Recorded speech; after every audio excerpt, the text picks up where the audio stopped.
کراچی پر ترکین کرنے والوں کو میئر کراچی کا کرارا جواب۔ بیرسٹر مرتضیٰ وہاب کہتے ہیں کہ آصف زرداری صاحب وہ شخصیت ہیں جب ملک مشکل ادوار سے گزر رہا تھا انہوں نے پاکستان کھپے کا نعرہ لگایا۔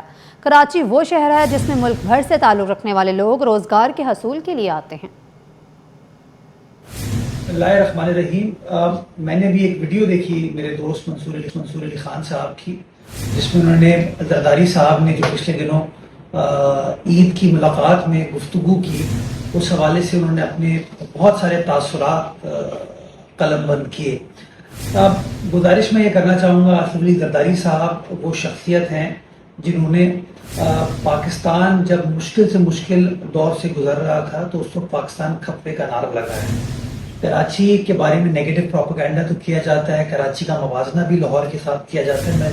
میں سمجھتا ہوں کہ کبھی بھی ایپل اورنج کا کمپیریزن نہیں کیا جا سکتا، اور جب میں ایپل اورنج کہہ رہا ہوں تو اس کو بھی منصور صاحب ٹوسٹ کر سکتے ہیں یہ کہتے ہوئے کہ بے شک لاہور جو ہے کراچی سے بہت آگے ہے۔ میں گزارش یہ کرنا چاہتا ہوں کہ کراچی کو سمجھنا پڑے گا کہ کراچی وہ شہر ہے جس کی آج بھی آبادی آپ نے صحیح طریقے سے طے نہیں کی۔ کراچی وہ واحد شہر ہے دنیا کا جس کے اندر جس طریقے کا رش ہے پاپولیشن کا، جو کہ پاکستان کے طول و عرض سے پاکستان کے ہر حصے سے آتے ہیں، وہ اس بات کا ثبوت ہے کہ کراچی کتنا ایک منفرد شہر ہے۔ وہ بتا رہے تھے، اپنا کسی دوست کا ذکر کر رہے تھے کہ وہ کراچی والا تھا، وہ کہتا ہے کہ میں لاہور میں رہنا چاہتا ہوں۔ میرے خیال میں آپ کراچی کے علاقے میں آ جائیے، آپ کو کتنے لاہور کے ہمارے دوست نظر آئیں گے جنہوں نے کراچی کو اپنا گھر بنا لیا اور آج کراچی میں ہی رہتے ہیں۔ تو میں یہ سمجھتا ہوں یہ منفی پروپیگنڈا جو ہے وہ تھوڑا سا غیر مناسب ہے۔ زرداری صاحب کی جو گفتگو تھی وہ پاکستان کے حوالے سے تھی کہ پاکستان کو کیا کیا بڑے بڑے فیصلے کرنے کی ضرورت ہے، ان کی قیادت آنے والی نسلوں کے لیے کیا چیز کر رہی ہے۔ حافظ نعیم الرحمان نے حکومت سے مطالبہ کیا ہے کہ پیٹرول کی قیمت 3 سال کے لیے 250 روپے فی لیٹر پر فکس کی جائے۔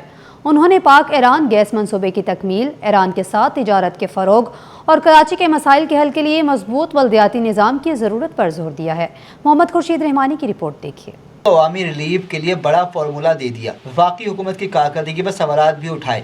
ادارہ نور حق میں پریس کانفرنس کرتے ہوئے امیر جماعت اسلامی پاکستان حافظ نعیم الرحمان نے وفاقی اور صوبائی حکومتوں کی کارکردگی پر تنقید کی۔ کہا، کراچی کے مسائل آج بھی اپنی جگہ موجود ہیں، جبکہ وفاقی حکومت شہر کے مسائل کے حل میں سنجیدگی کا مظاہرہ نہیں کر رہی۔ اس وقت شہر کراچی میں جو 3 دن عید الاضحیٰ کے گزرے اس پہ لوگوں نے سنت ابراہیمی ادا کی، لیکن صفائی ستھرائی کا نظام ماضی کے مقابلے میں انتہائی خراب رہا۔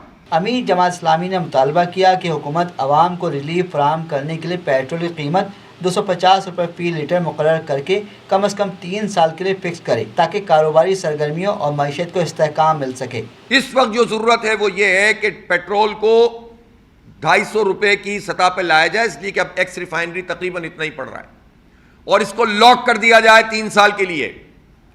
یہ 3 سال کے لیے آپ پیٹرول کی قیمت لاک کریں، آپ بجلی کو جو آپ نے کمٹمنٹ کی تھی کہ صنعتی بجلی کو ہم جو ہے وہ 9 سینٹ پہ لے کر آئیں گے، وہ لے کر آئیں۔ اسی طرح گیس کی قیمت کم کریں۔ حافظ نعیم الرحمان بولے کہ پاک ایران گیس پائپ لائن منصوبے کو مکمل کیا جانا چاہیے اور ایران کے ساتھ تجارت پر موجود رکاوٹیں ختم کر کے آزادانہ تجارتی روابط کو فروغ دینا چاہیے۔ یہ بھی کہا کہ کراچی آج بھی پانی کی شدید قلت کا شکار ہے، جبکہ مضبوط اور بااختیار بلدیاتی نظام کے بغیر شہری مسائل کا حل ممکن نہیں۔ ان کے مطابق مقامی حکومتوں کو وسائل اور اختیارات منتقل کرنا وقت کی اہم ضرورت ہے۔ 4 سال میں پاک ایران گیس پائپ لائن پر کیا پیش رفت ہوئی ہے؟ شہباز شریف صاحب نے کیا کیا ہے؟ اور اس وقت جب پاکستان کی پوزیشن انٹرنیشنلی ریکگنائز ہو رہی ہے، تعریفیں آپ سمیٹ رہے ہیں، تو یہ تو رائٹ ٹائم تھا کہ آپ یہ کہتے کہ ہم یہ کام کریں گے اور اسی طرح ایران کے ساتھ آزاد تجارت کریں گے۔ حافظ نعیم الرحمان نے حکومت سے مطالبہ کیا کہ عوامی مسائل کے حل، توانائی کے شعبے میں اصلاحات اور بلدیاتی اداروں کو بااختیار بنانے کے لیے عملی اقدامات کیے جائیں۔ کیمرامین احمد کے ساتھ محمد خورشید رحمانی، سٹی 21۔ چیئرمین گلبرگ ٹاؤن نصرت اللہ کا کہنا ہے کہ عید الاضحیٰ کے تینوں روز عوامی خدمت کو یقینی بنایا گیا۔ تمام بلاکس میں علائشیں اٹھانے کے بعد متعلقہ علاقوں میں اسپرے، چونا اور فیومیگیشن کا عمل بھی کیا گیا تاکہ صفائی اور صحت کے مسائل پر قابو پایا جا سکے۔ انہوں نے مزید کیا کہا، آئیے جانتے ہیں۔ دن جو ہے مکمل ہوئے اور ہم نے ہمارے آپریشنز بھی جاری رہے اور یہ تو آپ کو معلوم ہے کہ یہ بیسکلی جو ذمہ داری ہے وہ صوبائی گورنمنٹ کے Sindh solid waste management board کی ہے اور 2016 سے جو ہیلتھ اینڈ سینیٹیشن ڈپارٹمنٹ تھا وہ بھی صوبائی گورنمنٹ کو منتقل ہو گیا اور وہ سارا نظام ان کے پاس موجود ہے. لیکن الحمدللہ ہم نے اس جو موجودہ نظام ہے اسی نظام کے اندر رہتے ہوئے اس وقت گلبرگ ٹاؤن کے 22 بلاک کے اندر الحمدللہ جو چیزیں اوفل بھی مکمل ہوئی ہیں اور سب سے بڑی بات ہے کہ ہم نے سیکنڈ ڈے سے ہی اپنا فیومیگیشن کا پورا ایک نظام بنایا. آپ کو معلوم ہے آلائشوں کے نتیجے میں خون اور جو کچھ گند ہوتا ہے اس کے میں تعفن پھیلتا ہے اور پھر اس کے نتیجے میں جو کچھ مچھر کی افزائش ہوتی ہے تو اس کو بھی ہم نے سیکنڈ ڈے سے ایڈریس کیا ہوا ہے. وہ بھی الحمدللہ ہمارا چل رہا ہے. ساتھ میں چونے کا چھڑکاؤ ہے وہ بھی مکمل ہو رہا ہے. تو یہ پورا ایک نظام ہے جس کے تحت لوگوں نے عید الاضحیٰ کی سنت ابراہیمی بھی ادا کی ہے اور الحمدللہ لوگ اپنی فیملی کے ساتھ اپنے گلبرگ ٹاؤن کے 22 بلاک میں اس عید کو انجوائے بھی کر رہے ہیں. Chairman Gulshan Iqbal town doctor Fawad Ahmad کا کہنا ہے کہ عید الاضحیٰ کے تینوں دن آلائشوں کے حوالے سے ان کی ٹیم نے مؤثر کام کیا. تاہم سندھ سالڈ ویسٹ مینجمنٹ کی جانب سے طے شدہ مشینری فراہم نہیں کی گئی. محدود وسائل کے باوجود ٹاؤن انتظامیہ نے اپنے اختیارات سے بڑھ کر صفائی آپریشن جاری رکھا ہے. انہوں نے مزید کیا کہا آئیے جانتے ہیں. طور پہ جو اس وقت کراچی کے ساتھ بہت بڑی ذاتی ہے وہ یہ کہ جو سینیٹیشن ڈپارٹمنٹ ہے جو پوری دنیا میں بلدیاتی اداروں کا کے اندر ریڑھ کی ہڈی کی حیثیت رکھتا ہے اس کو بلدیاتی اداروں سے لے لیا گیا ہے اور اس وقت سندھ سالڈ ویسٹ کے نام پر جو کام ہو رہا ہے اس میں عملی طور پہ جو مشکلات ہیں وہ یہ کہ عوام کا رجوع پبلک کے نمائندوں کی طرف ہوتا ہے. وہ منتخب نمائندوں سے رابطہ کرتے ہیں اپنے مسائل کے حل کے لیے اور منتخب نمائندے اس وقت مجبور ہیں سندھ سالڈ ویسٹ کی طرف دیکھنے کے لیے اور اس کے نتیجے میں بہرحال مشینری کا بر وقت نہ پہنچنا, جو عملے کی تعداد ہم سے طے کی گئی تھی اس کے مطابق نہ دینا, ان تمام چیلنجز کے باوجود الحمدللہ لیکن میں یہ کہوں گا کہ گلشن اقبال ٹاؤن میں منتخب نمائندوں, ہمارے اپنی ٹاؤن میونسپل کارپوریشن کے عملے, سینیٹیشن ڈپارٹمنٹ اس کی مشینری اور سندھ سالڈ ویسٹ ڈپارٹمنٹ اور ان کی جو کمپنی ہے ان سب کی مشترکہ کوششوں کے نتیجے میں گلشن اقبال کی حد تک میں سمجھتا ہوں کہ ہم اس حوالے سے کامیاب رہیں کہ ہم نے بڑی حد تک چیزوں کو مینیج کیا ہے, اگرچہ کہ تاخیر ہوئی ہے اور تاخیر کا سبب جو ہے وہ Sindh solid waste management board کی ناقص کارکردگی یا ان کی کمزور پالیسی کی وجہ سے. شہر قائد مسائل کی اماج کا بن گیا ہے. کہیں ٹوٹی پھوٹی سڑکیں تو کہیں سیوریج کا ناقص نظام شہریوں کی مشکلات میں اضافہ کر رہا ہے. پیٹا چورنگی پر سیوریج کا پانی سڑک پر جمع ہونے سے راہگیروں کو شدید پریشانی کا سامنا ہے. گندا پانی سڑک پر پھیلنے کے باعث ٹریفک کی روانی بھی متاثر ہو رہی ہے.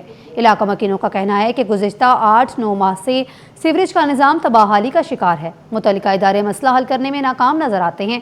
متعدد بار شکایات کے باوجود صورتحال چوں کی توں ہے. ابھی کم سے کم یہ 8-9 مہینے سے یہی سیوریج کا پانی ہے. یہ مسئلہ یہی پہ یہاں سے پانی آگے چلے جاتا ہے. یہ آگے گاڑی بھی 1-2 دفعہ تو گر گیا اور یہاں پہ نمازی جو آنے جانے والوں کے لیے بھی بڑا تکلیف ہے, جو ہے نا ابھی بائک والا وغیرہ کے لیے بھی بڑا مسئلہ ہے. کم سے کم ہمارا تو یہی مطالبہ ہے کہ یہ صاف ہونا چاہیے. یہ جو مین سیوریج لائن ہے یہ آگے کا کوئی مسئلہ, اس دن پہ KMC والا جو سیوریج کا کام کرتے وہ آئے تھے, وہ بولتے آگے کوئی مسئلہ ہے. ہمارا پانی یہاں تو بہت زیادہ جمع ہوتا ہے, لوگوں کے لیے بھی تکلیف ہے. کبھی 1-2 دفعہ چکر لگایا, لیکن چکر لگایا گاڑی بھی لائے تھے باہر, پھر چلا گیا. سوچنے کہا کہ آگے سے کوئی بڑا مسئلہ ہے, پھر وہ چلے گئے. 2-3 دفعہ تو آئے تھے لیکن بہرحال کام نہیں کیا, اسی بغیر کام چلے گا. کاروباری حوالے سے خبر دیں, پاکستان اسٹاک ایکسچینج میں مختصر کاروباری ہفتے کے دوران زبردست تیزی دیکھی گئی ہے. 100 انڈیکس میں 6118 پوائنٹس کا اضافہ ریکارڈ کیا گیا. تفصیل جانتے ہیں اشرف خان کی رپورٹ میں. کاروبار اسٹاک مارکیٹ میں تیزی سے سرمایہ کار مالا مال. عید الاضحیٰ کی تعطیلات کے باعث پاکستان اسٹاک ایکسچینج میں کاروباری ہفتے کے دوران صرف 2 دن لین دین ہوا. تاہم محدود کاروباری سیشنز کے باوجود مارکیٹ میں نمایاں تیزی دیکھنے میں آئی. ہفتہ وار بنیادوں پر 100 انڈیکس میں 6118 پوائنٹس کا اضافہ ریکارڈ کیا گیا, جس کے بعد انڈیکس 1,73,962 پوائنٹس پر بند ہوا. کاروبار کے دوران 100 انڈیکس کی بلند ترین سطح 174,106 جبکہ کم ترین سطح 170,161 پوائنٹس رہی. ماہرین کے مطابق امریکہ اور ایران کے درمیان جنگ بندی میں 60 روز کی توسیع سے عالمی سطح پر خام تیل کی سپلائی میں بہتری کی توقع پیدا ہوئی, جس کے نتیجے میں سرمایہ کاروں کا اعتماد بحال ہوا اور خریداری کا رجحان بڑھا. کاروباری ہفتے میں مارکیٹ میں مجموعی طور پر 72 ارب روپے مالیت کے 1 ارب 6 کروڑ